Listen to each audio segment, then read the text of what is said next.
Welcome to this episode of the Friday Charge, and you might notice things are a little weird right now. This is, of course, brought to you by Geek Studios. As always, I'm Sebastian. He is Joel. He is in his car in Leeds, Alabama at the time of filming. He will hopefully not still be there by the time this goes up. But today, June 19th, 2026, we've got a lot to talk about. We're going to talk about Ford and some LFP stuff. We're going to talk about the Taycan. We're going to talk about BMW. We're going to talk about Telo. I don't know if you remember Telo. And I'm sure we'll have some other stuff come up. So without further ado, let's plug in and get started. Our first topic of the day, Ford has begun building its low-cost LFP battery cells. So Ford this week announced that they have officially started LFP cell production at the Blue Oval Battery Park in Michigan. They are using tech license from Chinese company CATL, and the company has delivered its first completed cells as of Tuesday of this week. This would make Ford the first U.S. company to ship their own U.S.-built LFP cells for automotive use. Ford is planning on using these LFP cells produced at this facility for its upcoming UEV platform, as well as for energy storage systems. Honestly, I'm just happy to see that this finally got over the line. This was one that there was a lot of doubt and pressure that came up because, they're licensing tech from CATL. So then legislators are mad because they thought they were trying to go cheap out or use Chinese tech and all this stuff. People were just a little up in arms about it, and I'm happy to see that Ford was able to still successfully get over the line despite pressures and shifting economic conditions and all that jazz. Yeah, this is interesting because I'm glad they're doing it. We're seeing the shift to LFP sales, but it's interesting. I don't know if you watched one of the audio podcast episodes that came out yesterday, but Chevrolet made an announcement that they don't see the future as LFP. They see the future as the manganese. Yeah, I did see that. Yeah, which is odd because it hasn't done well in trials. It has very high degradation. Yeah, very high degradation. Right. Has high density, but what we've seen in labs the last 3 or 4 years is that the degradation rate is very high on those batteries. So it's interesting why they see that as the future, just to get another 50, 60 miles out. It's interesting. I don't know what Chevy's doing, but kudos to the Ford. I like it. I'm glad they're not going to be sourcing these from other people, i.e. the Chinese. They're going to be able to build them themselves. Now, this is the Blue Oval plant outside Memphis, correct? No, this is in Michigan. Michigan, I'm sorry. What's the one outside Memphis that I keep forgetting about? Is that Blue? I can't remember. Yeah, I can't remember. So yeah, but I'm glad to see this happening. Kudos to Ford. Let's get some really cool EVs now with some cheap LFP batteries in them. Let's do it, please. Let's do it right now. Come on. Moving on, the 2027 Porsche Taycan gains new features but loses its best one. Porsche this week announced that the 2027 Taycan, which brings a few minor updates to the vehicle. For starters, the Taycan will now have a NACS port for the 2027 model year, but unfortunately Porsche is doing this in the dumb way. Oh, they're doing this in the Nissan Leaf way. Oh no. Prior to 2027, the Taycan had 2 charge ports, a CCS port on one side, which you could use for AC and DC charging, and a J1772 on the other side, which was an AC charge port only. Well, with the switch to NACS, Porsche is keeping the 2-port setup. On the passenger side of the vehicle is a NACS port for DC charging only. And on the driver's side is a J1772 port for AC charging only. So I don't understand. Is it like a supply chain issue with getting these parts to be able to support AC and DC on the same pins? Why do automakers keep doing this? I gave the Leaf a little bit of slack. They were so far into the development cycle that we switched to NACS and they wanted to get the car to market first rather than wait around to develop a new system. But Joel, you're sitting in a car that's NACS native. Was previously a CCS vehicle, and it AC and DC charges on the NACS port. Perfectly fine. A Toyota BZ, AC and DC charges on a NACS port. Porsche, of course, has tried to spin this as you'll be able to use most of the most of your DC fast charging can be done on superchargers using the NACS port, and the most prevalent plug for AC charging in the wild is J1772. Or just buy an adapter. But if we know the industry is switching to NACS, I would expect at some point the prevalent level 2 charging plug to be NACS. And so then you're just going to need an adapter. Either way, you're going to need an adapter. Like it would be better to have a NACS port on both sides at least, or anyway, or just go to one charge port. Like, Okay. because I can also see they probably didn't want to put a NACS port on both sides, because then they have to do high power DC charging on both sides in order for it to not be confusing, or have a NACS that's AC only and a NACS that's DC only. It seems like just go one port. I don't feel like the 2-port solution is really that necessary. Gotcha. Yeah, I mean, even when we reviewed the car, we were like, this doesn't quite make sense. And you would think moving forward, I mean, we figured it out. You can AC and DC charge from one port. It's not that hard. Everyone's doing it. All the cool kids are doing it. Why can't Porsche do it? We don't see this problem with Volkswagen. Right. They don't have that issue. I don't know. I honestly don't know. Just making a car more expensive, I guess. Another change, I guess. Another change that Porsche is doing for 2027 is they are dropping the base 89 kilowatt-hour battery pack. All 2027 Taycans will come with a standard, larger 105 kilowatt-hour pack. Taycan is also getting an infotainment upgrade, moving it to be more in line of what you'll find on the Macan and the new Cayenne EV, which means it gets more apps, has an improved route planner, etc. The 2027 Taycan also brings along the new feature that Porsche is calling eShift, which will be an option available on all versions of Taycan that will let you have a slightly different steering wheel, but now has paddles on the back of it so that you could shift gears in your EV. There you go. And of course, this feature will also be tied up with some fake engine noises that will correlate to what you're doing with a shifter. If you don't shift up, you'll be able to bounce off a rev limiter and downshifts and up all this stupid stuff. Is it like the Ioniq 5N? All this new stuff does.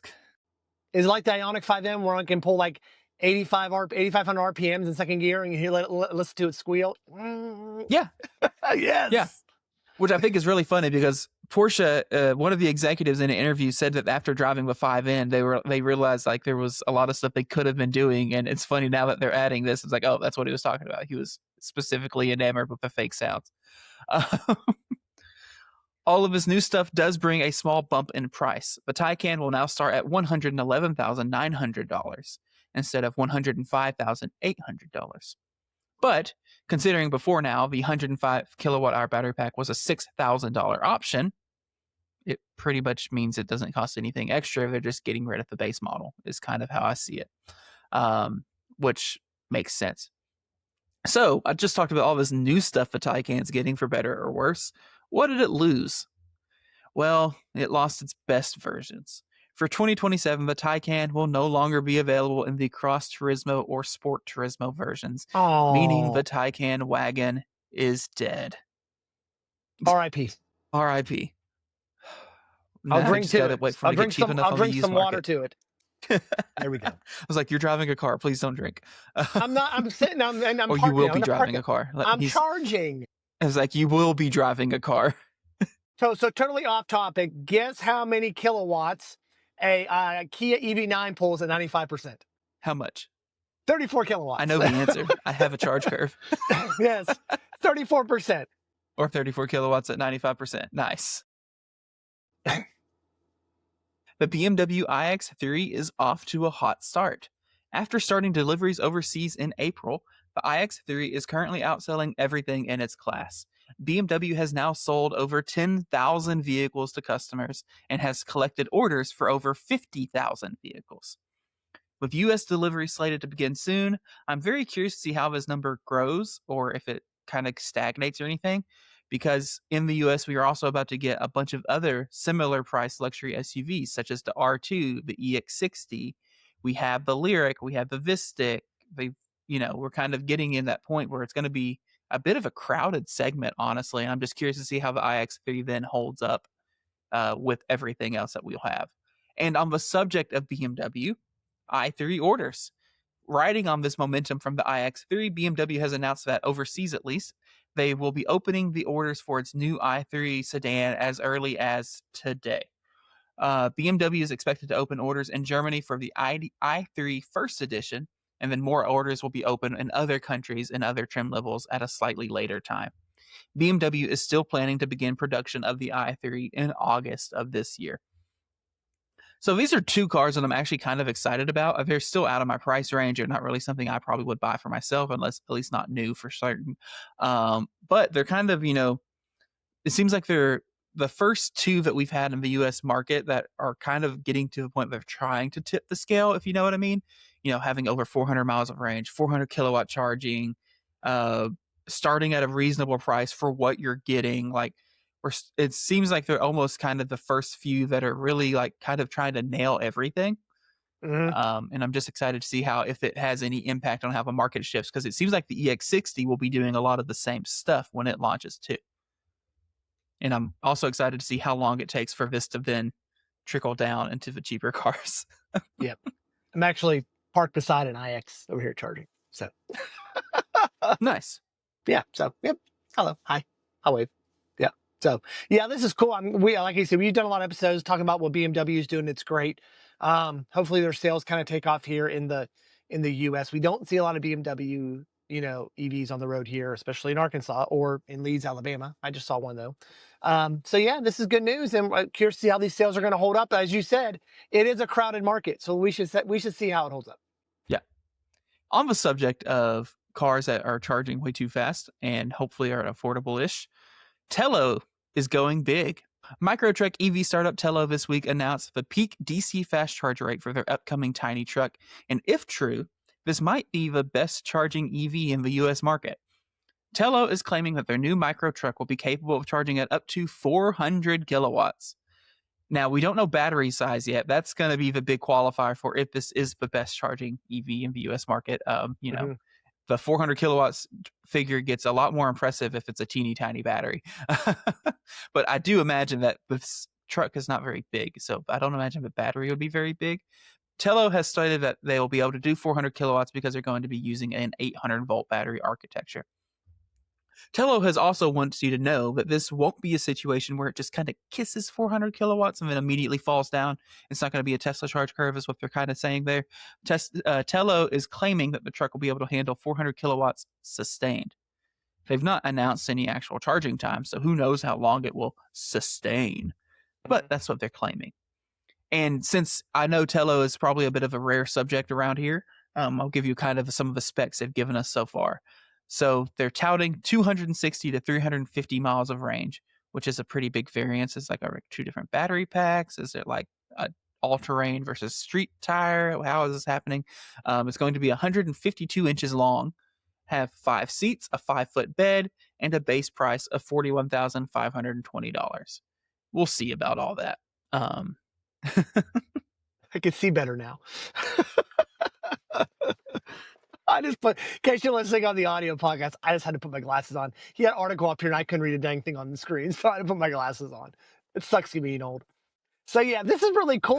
Sebastian, this truck or Slate? What are you thinking? I mean, it's looking like the Slate's going to be at least almost $20,000 cheaper at start. That is true. That is true. So it's a Slate. We'll see. The pricing for the Slate leaked a little bit, but it could have been a placeholder. I don't know. We'll see if it's actually true. It's since been pulled, but the pricing that was leaked was $24,995. Which is kind of what they said it would be. Yep. It's just there's not a tax credit this time. Yep. That is true. All right. $7,500 off. Our final official topic of the night. Joel, I'm going to have you talk about the Cybercab for a little bit. So Joel did an episode for this week's mini charge episode because the EPA certification documents were posted for the upcoming Tesla Cybercab. So Joel, you'll get to talk a little bit more on this, but the EPA doc kind of listed these specific specs. And I'm also saying this just to refresh your memory. So it's going to be front-wheel drive, 219 horsepower, 3,100 pounds. It'll have around a 48 kilowatt-hour battery pack, an EPA estimated range of 418 miles in the combined unadjusted cycle, which should be around 293 miles once you apply the EPA's 30% reduction to their estimates to account for real-world conditions. So, Joel, I'll let you talk a little bit more. I have admittedly not been able to watch your mini charge episode yet. I'm sorry. I've been busy. I know. But if you want to talk about that a little bit, and then this will transition perfectly into just talking about everything else that happened this week. Good. So these were kind of, I guess you would say, leaked. I don't know if they were leaked. They had to get EPA tested. So some things that stood out to me. One, the weight. I was expecting it to be a little bit less than 3,100 pounds. I mean, that's like the size of a like a Corolla or a Camry. It's only like 600 pounds less than a Model 3. Yes, and which shocks me because the battery is tiny. It's only a 48 kilowatt hour battery. What's the battery on a Model 3, Sebastian?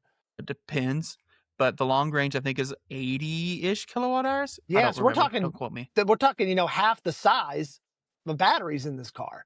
But they make a good point. The Cybercab is not meant for you to hop in and drive cross country. That's not what this car is designed for. This car is designed for ride shares. This car is designed to take people to and from the airport, Uber driving. So things to where you don't need 400 miles of range to do that. It's you use it one day and you plug it in and charge. So that's why we're getting that 293-ish miles, which honestly, that's outstanding for a 48 kilowatt hour battery. 293 miles. I mean, that's impressive. Yeah, so, it's like 160 watt hours per mile, I think, is what the efficiency number works out to, which is crazy. It's crazy stupid. That's something that stood out to me. It's not that, I noticed the weight was pretty high, but 293 miles on a 48 kilowatt hour battery is amazing. My Just for our non-Tesla people, that would work out to 6.1 miles per kilowatt hour. Yeah, and my car averaged, this key EV9 averaged 2.7. So, yeah. Honestly, better than I expected. 3.2 on the way to Memphis, but considering I was only doing about 60 miles an hour the whole time and 35 miles per hour on back roads for about 30 minutes, that's the reason why I got that number. So, yeah, what concerns me most is this is going to be a really cool car, but it's got to go through some regulatory stuff to actually get on the road with no steering wheel. I mean, that's what it's going to have to do. It's got to jump through some regulatory hoops for this thing to actually get on the road. And that's where I'm going to see what Tesla can do and kind of figure out. And on that note, I'm going to transition back to you, Sebastian, because I am at 100%. So I'm going to pop out and unplug my car. Okay. So while you do that, I can kind of talk about what we had come out on Monday. So Monday, we released a review of the 2026 Cadillac Vistic Premium Luxury, which we've previously covered. Vistic, well, actually, the Vistic we covered previously was one of the first. It has like VIN number 44. So we drove that one a little bit, but that was like a base model. That was, I think, the luxury trim. It was the one that's $79,990 because it was launched at a time that you could get federal tax credit, and so they did that on purpose, obviously. The premium luxury, had a sticker of $96,000, and was quite a bit nicer. Just in full disclosure, like it's $16,000 more and quite a bit nicer. Had a cool blue interior and all that, but it was just nice to be able to check it out and see how it's improved since launch, through your updates and things. Because that first Vistic we drove had a little bit of quirks, but again, the number 44. And it was just nice too to see, like, how does it ride with air suspension versus the cool suspension of a base model? How does it ride with the rear wheel steering versus the not rear wheel steering, etc. And so that came out Monday. That's on our channel if you want to go check it out. We do a full tour, of course, show you the interior, exterior. We drive it for a little bit.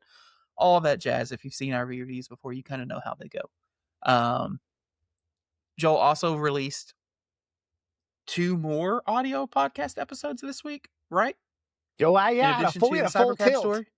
Yeah, we talked a little bit about, we also talked a little bit about, so if you're not listening to our audio podcast, mini charge episodes daily, you're missing out, y'all. Go over to Spotify, Apple Podcasts, or as Sebastian says, wherever you get your audio podcast from.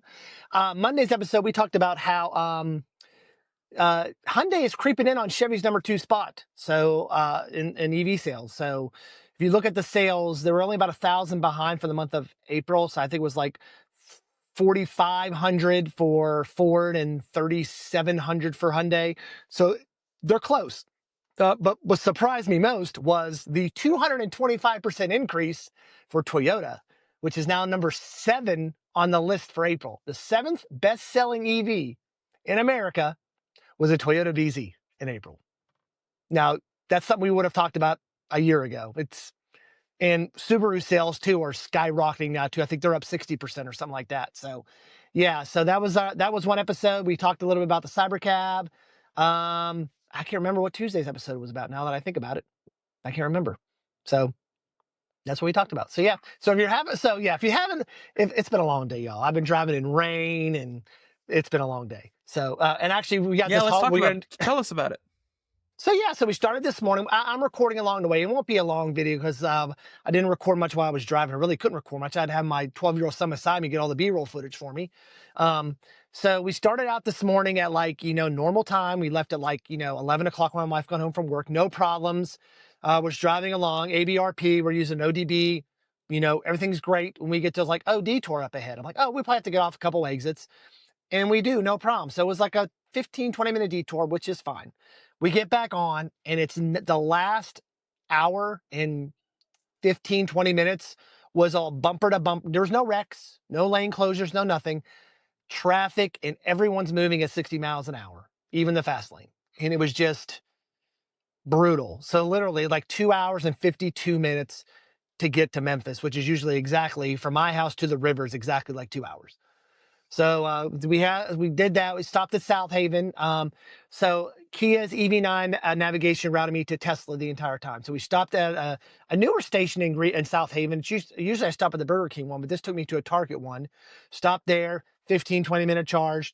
Hop back on the road down to Gwinn, Alabama, which we always stop at. It's at a Holiday Inn in the middle of nowhere. Stopped there, 15, 20-minute charge, no issue. Popped out the app, charging, boom, up to 125 kilowatts automatically. Car did as it was supposed to. No issues EV-wise on the trip. We got here to Lee's. Our hotel's across the street. I pull a knob move and forgot my charger, my CCS to NACS charger, because I was thinking my hotel didn't have it. Or your level 2 adapter. Level 2 adapter, so we'll just call that. My level 2 adapter. Didn't think I needed it because most of the hotels I get don't have charging at. And then I remember pulling in this hotel. I'm like, we stayed here before. Oh, wait, they have 2 charge point level 2 chargers on the side, and I don't have my adapter. So dropped the family off, let them get inside. I came the 100 yards across street to Buc-ee's. There was a Tesla, there was an EA. Of course, I'm going to plug in EA. It was actually cheaper than the Tesla. It was only 36 cents a kilowatt hour here. And Gwinn, Alabama was 57 cents a kilowatt hour. So a little pricey. Ooh, I know that one hurts. So I was like, hey, listen, I want to get back to the hotel. I know Sebastian wants to record. I'm going to EA. So I went over to EA. A couple cars pulled in. That BMW just left, and a Lightning just pulled in and took my spot. So yeah, so that's my trip. We'll have a second part trip tomorrow from Leeds to Charleston, where I'll be at for the next week. So I'll be doing the audio podcasts. I may try to pop on and do a Friday charge episode, mini charge episode next week. I have all my stuff to do it with. You'll just have a different background, but that's pretty much for the week for me. Well, cool. Next Monday, we will have our video on a Lucid Air coming out. We got to check one out again, and this one was option different, and we kind of go through it. We talk about it a little bit more and a little bit more in depth this time, I feel like. And man, the Lucid Air is a car that I hate to love and love to hate, it feels like. Because there's so much potential there. There's so much potential there. It does so much right, but then there's just random things. You're just like, what was the thought process here? How did we land? How was this the decision we made? Anyway, so stay tuned for that. Well, that's not even my worry. Yeah. I mean, it was a little weird, but hey, it's the whole thing. It's like, I'd rather them have it and it look like that than not have it at all. But anyway, and then like Joel said, he'll have some other stuff coming next week since he brought all his stuff with him and he seems to want to do it. I wasn't going to make him, but if he wants to, by golly, he can. You want to talk about the other car we reviewed the same day? Lexus? Oh, shoot. That'll come out Monday. Forget the Lucid. Yes. But just a little bit about it. My bad. So we were really cool. We reached out to my buddy at Parker Cadillac, Mark. Parker also owns a Lexus dealership, and they're actually side by side now because they're doing some renovations on the Cadillac. Well, he sent me a picture, and it was an ES500E. I was like, ooh. And he said, come on down, review it. And we got into it, and damn. I mean, it was nice. I mean, there's nothing spectacular about it, but I mean, that back seat, woo, let me tell you what. And the CarPlay on it looked amazing. Just two of the things. I mean, it was nice, and it was the all-wheel drive, and it was nice. But we'll have that full review coming out. But I just wanted to give my 2 cents about it. Any 1 or 2 cents you want to add about that one, Sebastian? No, yeah, it's definitely interesting, so this is also being launched as a 2026 model year. The ES is very interesting to me because it's for 2026 is either an EV or a hybrid, and the EV is cheaper. than the hybrid is, which is almost unheard of in this space, especially on a shared platform vehicle like that. But it's interesting because it's launching for 2026, but it runs a completely different software stack than the other 2026 Lexus, Toyota, Subaru EVs do. It runs a better software stack. It has route planning now, bare minimum. And just things like that. And I mean, it drove pretty, I mean, it wasn't like anything amazing, but it drove fine. It had good tuning. It's still missing one pedal driving, still missing some little EV things here and there. But it has a lot of the EV stuff now in it that is still missing from the rest of the Toyota, Subaru, Lexus lineup. So yeah, I came away from it pretty well pleased. And considering it has a starting price for a Lexus ES, is I think the starting is $47,000. And we drove the all-wheel drive for 300 miles of range and all that. We had the all-wheel drive upper trim level, so it was like 57. But even then, it doesn't seem terrible because it was a nice car. But yeah, so that'll come out Monday. Forgive the Lucid. I'll push that back a week. Yeah. So I'm sorry I hyped it up for you guys. I completely forgot. It's been a week, okay? It has. But yeah, I'm going to call that a wrap, Joel. That is a wrap for today's episode. Thank you all for plugging into the Friday Charge. If you enjoyed today's episode, don't forget to like and subscribe to us on YouTube. And if you're listening on Spotify, Apple Podcasts, wherever you get your audio platform enjoyment, be sure to follow us on there, leave us a comment, rating, whatever else the platform does. It really does help the show grow. So long, everyone, and we will see you on the next episode of The Friday Charge.